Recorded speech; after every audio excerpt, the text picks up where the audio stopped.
낭낭님들 안녕하세요. 낭낭이라고 하긴 여전히 제가 예, 좀 조심스럽네요. 뭐 중간중간에 예, 그때그때 흥 따라서 낭낭이라고도 하고 낭낭님이라고도 할게요. 예, 너무 상처받지 마셨으면 좋겠습니다. 예, 저희가 이스라엘의 낭만, 잃어버린 낭만을 우리가 정말 그 모래밭에서 사금 찾듯이 우리가 살살살살 찾아보자, 이런 말씀을 드렸습니다만, 사사시대는 우리가 100% 낭만화할 수 있는 시대도 아니고, 그렇다고 사사기 맨 마지막에 이야기한 것처럼 왕정을 옹호하는 사가의 말처럼 100% 어지럽기만 하고 그 안에 선함이 없는 그런 시대라고 또 폄훼할 수도 없는, 그런 굉장히 입체적인 시대다. 하지만 정말 그 금들처럼 모래에 박혀 있는 이스라엘 초기 공동체가 가지고 있었던 낭만에 가장 정제되지 않은 상태로의 낭만들이 군데군데 퍽퍽 박혀 있는 시대였다라고 저는 그렇게 평가하는 거죠. 그래서 이러한 평가를 놓고 볼 때 그 사사 시대를 통과해서 굉장히 강력한 인격적인 통합이 가능했기 때문에 다윗이 붙잡았던 그 초기의 통일왕국의 그 정말 짧았던 시기 이후에 다시 분열된 상황에서 지금 벌어지고 있는 북왕국의 상황은요, 사사시대랑 그다지 다를 바가 없어요. 그쵸? 왜냐면 사사시대에도 대사사 혹은 그게 소사사도 마찬가지입니다만, 그 지도자들이 보통 원칙이 두 가지였잖아요. 이스라엘 사람들의 그 추대 속에서, 이스라엘 사람들이 추대했다는 이야기는요, 그 사람이 가지고 있는 인격이라든가 또 그가 가지고 있는 카리즈마, 재능을 인정하고 있었다는 얘기일 수 있는데, 그 이스라엘 사람들이 이렇게 추대하고요. 예, 그 다음에 여호와의 영이 임하고, 사사 시대에 여호와의 영이 임한다는 이야기 굉장히 중요한 포인트였는데, 사실은 사사시대는 이게 더 먼저이죠. 여호와의 영이 임한 자를, 그의 행동 거지를 보면서 그의 재능을 보면서 이스라엘 사람들이 추대한 거니까요. 근데 이게 사람이 그렇습니다. 늘 그렇지만 한 번 겪고 난 다음에 완전히 완벽하게 뒤로 넘어갈 수는 없다라는 것도 하나의 또 이 역사의 법칙이기도 합니다만, 이 군주제를 그래도 짧게나마 통과하고 있는 중이었기 때문에 이 사람들에게는요, 이제 여호와의 영이 임한다라는 사사시대의 굉장히 신앙적인 어떤 그 순서보다는 혼재되어 있겠습니다만 이스라엘 사람들의 추대라는 것이 훨씬 더 강력한 왕이 되는 동기로 지금 북왕국에서는 작동을 하고 있는 거죠. 여전히 혈통보다는 이 이스라엘 공동체의 추대라는 것이 더 강하게 작동하고 있는 것 같습니다. 그걸 알 수 있는 그 부분을 보면요, 지난 시간에도 우리가 짧게 디브니에 대한 이야기를 했습니다만 바로 이 부분에 있어요. 사실 시므이는요, 그 바하사가 엘라에게 왕위를 이제 주고 난 다음에 엘라를 칠 때 이스라엘 사람들의 추대에 의해서 치었다기보다는 자신이 가지고 있는 군대적 힘에 의해서 소위 말해서 왕권을 찬탈합니다. 그 이야기부터 같이 한번 또다시 시작을 해보죠. 계속 우리가 지난주부터 열왕기상 16장을 보고 있는데, 열왕기상 16장 9절에 보면요, 이렇게 되어 있어요. 엘라가 디르사에 있어 왕국 맡은 자 아르사의 집에서 마시고 취할 때에, 디르사라는 곳은 이제 당시 이 왕권이 있는 수도의 역할을 하는 곳이었는데, 여로보암이 처음부터 디르사에 있진 않았지만 왜 북왕국은 세겜을 중심으로 움직였었잖아요. 그러다가 디르사로 이제 옮겼던 것 같아요. 후반부에 이 디르사에서 이제 먹고 마시고 그 왕 되면 하다못해 다윗도 잠자고 옥상에 가서 거닐고 했었잖아요. 네, 그러고 있을 때에 시므리가 어떤 존재인지가 나오는데요. 병거 절반을 통솔하던 지휘관이었다고 나옵니다. 네, 그렇죠. 군대를 마음대로 움직일 수 있는 사람이 모반하기 굉장히 좋은 어떤 정치적 여건, 또 물리적 여건을 가지고 있는 셈인데, 그가 왕을 모반하여 쳐 죽였다고 되어 있어요. 그러니까 이게 이스라엘이 추대되어 이런 말은 없는 거예요. 그냥 그의 정치적 욕망이었던 거겠죠. 예, 그리고는 11절에 보면은 그 집안 사람들 다 죽였다는 얘기는 지난 시간에도 읽었습니다만, 예, 결국 이 일에 대한 그 사가의 평가가 뒤에 이어지는 건데, 뭐 사가의 평가는 오늘의 이제 초점은 아니고요. 이렇게 해서 그러면 시므리는 자기가 온전히 왕권을 잘 유지할 수 있었느냐? 그렇지 않았던 것이, 이 일들은 지금 디르사에서 일어나고 있는 일이잖아요. 그래서 그 이제 15절에 보면요, 유다에서는 이제 아사가 오랫동안, 이제 사실 아사는 한번 왕 되고 난 다음에 뭐 41년을 통치했다고 그랬으니까요. 아사가 쭉 통치하고 있는 기간 동안에 이제 북왕국에서 벌어지는 일들인데, 시므리가 디르사에서 7일 동안 왕이 되었다라고 이렇게 되어 있는데, 짧은 기간 동안에 통치하는 동안에 백성들은 시므리가 모반하여 왕을 죽였다는 말을 들었다라고 되어 있는데, 이 백성들이 다 지금 이 디르사에 살고 있는 것도 아니고요. 이들이 흩어져 살고 있기도 하거니와, 그쵸? 예.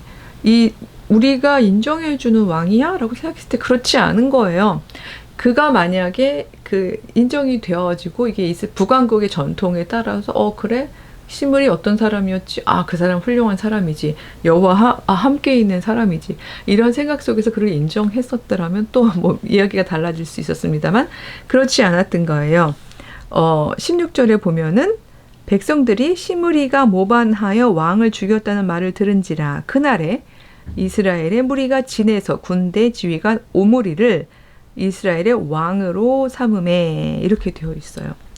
즉, 뭐 이 역시 우리가 이거를 역사 기록으로 얼마나 많은 이스라엘의 무리가 오므리를 왕으로 삼았을까라고 보기가 어려운 것이 그냥 이스라엘 사람들이라고 되어 있고, 지난 시간에 읽었듯이 21절에 보면 이스라엘 백성이 둘로 나뉘었다는 것, 그렇죠? 절반은 기낫의 아들 디브니를 따랐다는 것, 이런 걸 놓고 봤을 때 어떤 일련의 무리들이 오므리를 추대한 건 맞지만, 그러나 이제 그 추대하는 방식은 사사시대부터 이어져 온 이스라엘의 전통이지만, 모든 사람들이 기뻐하면서 추대했느냐 하는 부분은 사실 좀 질문을 해볼 만한 부분이죠. 그리고 21절이 이미 증거하고 있듯이 두 세력 사이에 싸움은 있었고, 거기서 승리한 게 이제 오므리가 되는 거잖아요. 그래서 22절에 보면 오므리를 따른 백성이 디브니를 따른 백성을 이겼다라고 되어 있고, 그 결과는 디브니가 죽음에 오므리가 왕이 되니라, 이렇게 되어 있어요. 그러니까 저는 이런 거, 디브니가 죽음에 오므리가 왕이 되니라, 한 줄로 그냥 굉장히 너무 짧게, 너무 자연스럽게 되어져 있는 이 문장이 가진 어마어마한 원칙, 그러나 그 폭력성, 이런 걸 볼 때마다, 지난 시간에 제가 짧게 퀴즈로 말씀을 드렸습니다만, 노장사상을 따르고 싶어질 때가 있어요. 이게 만약 그 인간 사회의 법칙이라면, 그쵸? 누군가가 수장이 되면 같이 수장을 되고자 했던 이인자는 죽게 되는, 이것이 신분제 사회이고 군주제 사회의 원칙이라면, 삶의 법칙이라면, 노장사상을 이야기한 사람들이 맞았구나. 무위, 아무것도 행하지 말아라. 아무것도 행하지 않는다는 것 역시 저는 양쪽 다 너무 단순하게 생각해서 개인적으로 무병장수하는, 물론 노장사상이 나중에 도교가 되면서 하나의 대중종교가 되면요, 개인적인 굉장히 사적인 무병장수에 방점이 찍히긴 합니다. 그러니까 저는 이런 부분들이, 글쎄, 뭐 어떤 부분들은 저를 조금 비판도 하시더라고요. 그러니까 너무 고상하다고 표현하면 너무 원칙을 생각하고 원칙을 따지면서, 이게 대중종교가 가지고 있는 일종의 타협이라고 표현해야 될까요? 근데 그 부분들에 대해서 제가 너무 점수가 짜대요. 그런지도 모르겠어요. 예, 반성하면서 조금 더 삶의 내공을 쌓아보도록 하겠습니다. 그렇지만 저는 도교로 가면서 이 개인의 그 개인이 어떻게 하면 좀 더 오래 살게 되고, 내가 신선이 되고, 내가 무병장수하고, 이런 쪽으로 가버리는 것은 노장사상의 핵심을 놓쳐서 너무 안타까움이 있습니다. 그러니까 노장사상의 핵심은요, 그렇게 자연으로 돌아가서 어떻게 내가 더 백수를 하고 더 오래 살고 급게 신선이 되느냐, 이런 거에 있는 것이 아니라, 그냥 서로 아기다툼하면서 그 누군가가 왕이 되고 나면 누군가는 죽는 것이 자연스러운, 누가 왕이 되고 누가 죽고, 누가 죽으니까 누가 왕이 되고, 이것이 이렇게 한 문장 안에서 아무런 죄책감도 없이 자연스럽게 기술되는 바로 이러한 사회 법칙, 이것이 인간의 사회 법칙이라면 여기서 떠나라. 자연의 법칙은 그렇지 않다. 자연으로 돌아가서 자연과 더불어 살아가라. 이것이 하나의 해답이었던 거죠. 그래서 무위 자연이었던 거였고, 지난 시간에 제가 요약을 드렸지만 공자의 사상은 유위. 그러나 그 유위는 뭐 시물이나 오므리가 자기의 왕권을 올리기 위해서, 혹은 바하사가 자기의 왕권을 올리기 위해서 개인적으로 올라갔던 정치술로서의 유위를 이야기한 것은 아니라고 했죠. 덕, 즉 백성을 생각하고 백성을 안정적으로 그들을 소위 그 생명 위협의 위협으로부터 지켜낼 수 있는 덕으로 정치할 수 있는, 왜 정치란 말이 그런 뜻이라잖아요.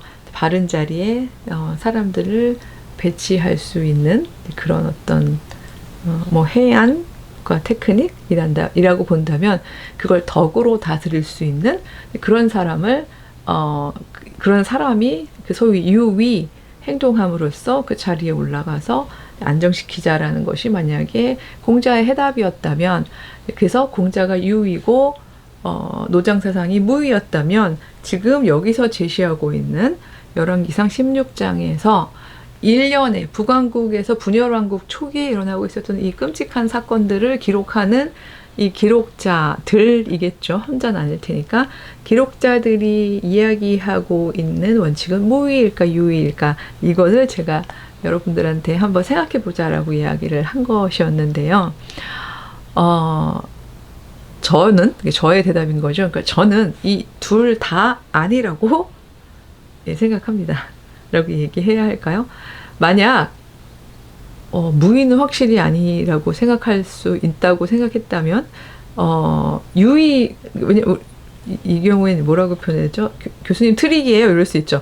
무위일까요? 유위일까요? 이래놓고 둘 다 아닙니다. 이러면 보통 우리는 이지선다든 삼지선다든 사지선다든 객관식처럼 보기가 주어지면 이 중에 하나가 답일 거라고 생각하는 이제 그런 삶을 살아왔었기 때문에 그러실 것 같은데, 둘 중에 하나를 선택하려고 애쓰셨다면 사실은 제가 둘 다 아니라고 이야기한 건 둘 다 어떤 요소는 가지고 있으면서도 이스라엘의 이 기록자들이 이야기한 부분은 저는 양쪽에서 이야기하고 있는 포인트를 어느 정도 가지고 있지만 둘 다 어느 한 곳에 속하기 좀 어렵다라고 보는 이유가요.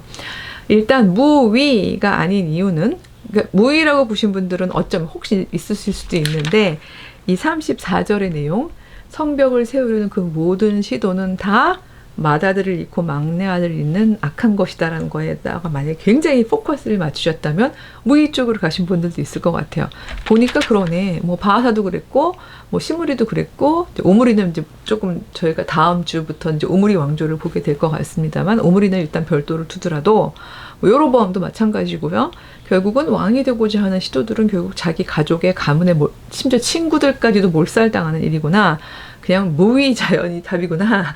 그걸 얘기하기 위해서 성벽을 쌓지 말라고 하는 거구나. 이렇게 받아들이실 수도 있겠고, 그 다음에 만약에 유위, 이건 무조건 유위죠 라고 얘기하는 분들의 경우에는, 물론 북왕국의 이 분열왕국의 초기 형태는 소위 말하는 악한 자들끼리의 싸움이었기 때문에 그렇지만, 덕을 가진 사람이 왕이 된다면, 다윗과 같은 그런 왕이 된다면, 그렇다면 충분히 하나님이 기뻐하시는 왕조를 이룰 수 있지 않겠습니까? 남왕국 유다를 보십시오. 남왕국은 계속 다윗 혈통이 이어지면서 비교적 안정적인 삶을 살지 않았습니까? 라고 얘기하시는 분들은 중요한 건 누가 수장이 되느냐지 시스템이 아닙니다. 라고 얘기하면서 유위가 답입니다. 라고 이야기하시는 분들도 있으실 것 같습니다. 양쪽 다 이런 대답으로 만약에 이야기를 하신다면 저는 그것이 틀렸다라고 생각하지는 않습니다. 왜냐하면 이 본문 안에서 그렇게 읽어낼 수 있는 근거들이 있기 때문이죠. 하지만 저는 저는 종합론자예요. 언젠가 그런 말씀을 드렸습니다만, 이상하게 저는 하나만 택하시오에 약간 그 알러지가 있는 것 같아요. 그래서 왜? 막 이런 생각을 옛날부터 했었거든요. 그래서 여기서는 예를 들어서 99%가 나쁘더라도 1%의 선함이 있으면 그거 1%의 선함 때문에 다 받아들일 만큼의 넉넉함은 아직 못 가진 것 같아요. 하지만 최소한 그 1%의 선함에 대한 부분만은 이렇게 가져다가 입력하고 싶은 거죠. 그다음에 여기가 99%가 선하고 1%가 악하다면 악한 1%만 살짝 도려내고 또 이거를 뭐 선택할 수 있는, 그러니까 좀 그래요. 그러니까 제가 왜 윤리를 택했는지를 곰곰이 생각하는데요. 나중에 저의 윤리를 글쎄요 어떻게 요약하게 될지 모르겠습니다만 제가 어쨌든 이게 99%가 됐든 1%가 됐든 제가 제 기준에라고, 그러니까 제가 경줄이라고 생각하는 기준에 이렇게 표현하는 게 맞겠죠. 적어도 이거는 초월적이고 보편적인 경줄이라고 생각하는 기준에서 볼 때 악인 부분은 일단은 그것까지 포함해서 한 인간을 온전히 쌓는 건 제가 못하고 있는 것 같아요. 솔직하게 고백하자면. 예, 인간이 아직 덜 된 거죠. 예. 근데, 예, 뭐, 그건 제 개인적인 이야기고. 하지만 여기서 이야기하고 있는 이 기록자조차도 여기서 이야기하고 있는 것은요, 이 도모들 계속해서 치고 죽이고 그걸 엔딩으로 갑자기 히엘 이야기로 요약을 끝내버렸습니다만, 히엘은 구구절절 이때 히엘이 뭐를 했고 이런 얘기는 없지만 생각해 보세요. 여리고의 위치를 보거나 지금 북왕국 이스라엘에서 일어나고 있는 일들을 보거나 이거는 이제 그 오므리 왕조 초기거든요.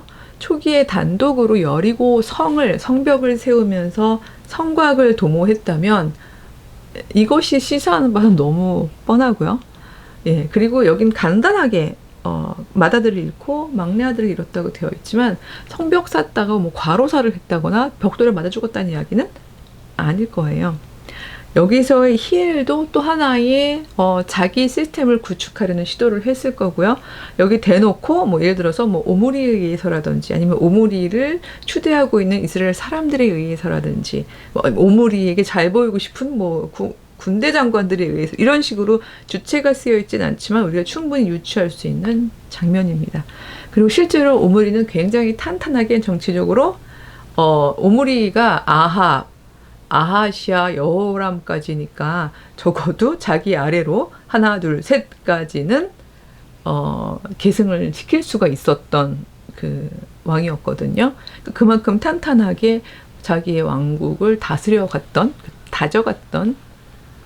사람이라고 생각해 놓고 봤을 때 여기서 히엘이 어떤 방식으로 망했는지에 대한 부분을 알 수 있을 거예요. 즉 이 글을 쓰고 있는 사람들은 아무 행동지 하지 말아라는 무의가 아니라 그렇다고 덕장이 되어라 하는 또 유위로 단순화될 수 있는 부분이야. 여기서 우리가 읽어내야 하는 핵심은 뭐 군주제를 뭐 옹호할 것이냐 아니면 뭐 사사세대로 돌아갈 것 이런 부분이 아니라 전 여기서는 무의 유의의 부분이 아니라 너는 무엇에 근거하여 행동하는가?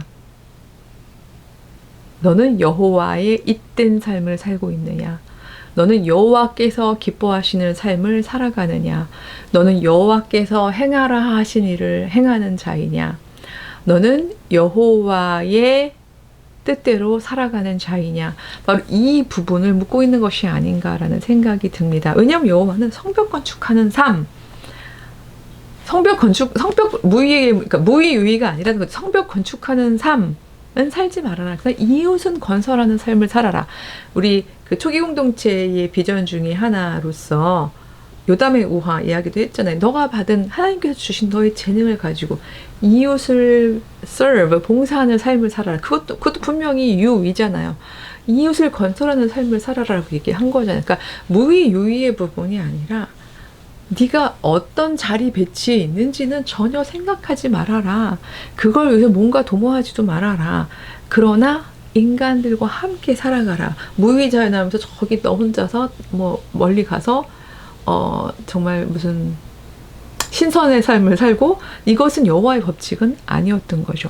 이웃과 더불어 살아가라. 다만 그 이웃들과 함께 너가 그 이웃을 위해서 무엇을 할 수 있고 그걸 하는 것을 여호와께서 기뻐하실런지를 늘 그걸 생각하면서 살아라.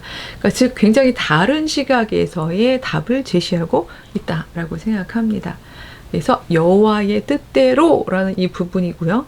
다만 이건 되게 조심해야 되죠. 왜냐하면 사실 그 정치적으로 이거를 이용하려는 사람들도 내가 왕이 되는 게 여호와의 뜻이다라고 함부로 망령되게 일컬을 수 있기 때문이죠. 10계명에서 그 여호와의 이름을 함부로 망령되게 일컫지 말아라는 그 이야기가 끊임없이 반복되어져 왔던 부분은 바로 이런 부분들을 통과하면서 훨씬 더 가슴에 새겨졌을 것 같아요. 그 뜻이 무엇인지를 내 삶 안에서 계속 기도하고 묵상하면서 소위 덕이 아니라 여호와의 뜻대로 살아가는 삶, 여호와의 뜻을 계속 묵상하고 헤아리는 삶, 경주를 한 가닥 한 가닥 버리는 게 아니라 찾아가는 삶. 예, 어떤 분이 댓글로 걱정하셨더라고요. 우리가 위주를 여기서 계속 발견해내고 그거를 소위 절대적 위치로부터 사라지게 하다가 성경에 있는 경주를 다 없어지면 어떡해요? 그럴 리가요. 그렇죠? 하나님께서 켜켜 인간의 삶의 공공의 상황들에서 여호와를 우러른 사람들이 내려주신 줄인데 설마 없어지겠어요?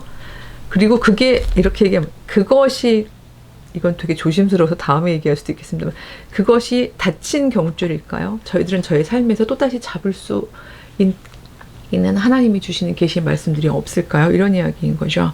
그래서 우리가 계속해서 여호와의 뜻이 무엇인지 그 뜻을 계속해서 채워나가는 삶? 그러니까 이것이라면 그건 유의가 될 것이고 그쵸? 그러나 이 땅에서 이것이 안정적이고 이것이 우리가 나와 내 가문을 지키는 길이야 라고 이야기하는 부분을 따라가는 그 삶에 있어서 무의가 답이겠죠. 그래서 유의냐 무의냐가 아니라 여호와를 따르는 삶, 네, 바로 그 삶을 살아가는 것이 여기에서 기록자가 우리에게 주고 싶은 말일 테고 또 우리가 기억해야 하는 그리고 또 찾아야 하는 낭만이 아닐까 그런 생각을 해봅니다. 예, 다음 시간에도 또 인사드리겠습니다. 예, 안녕.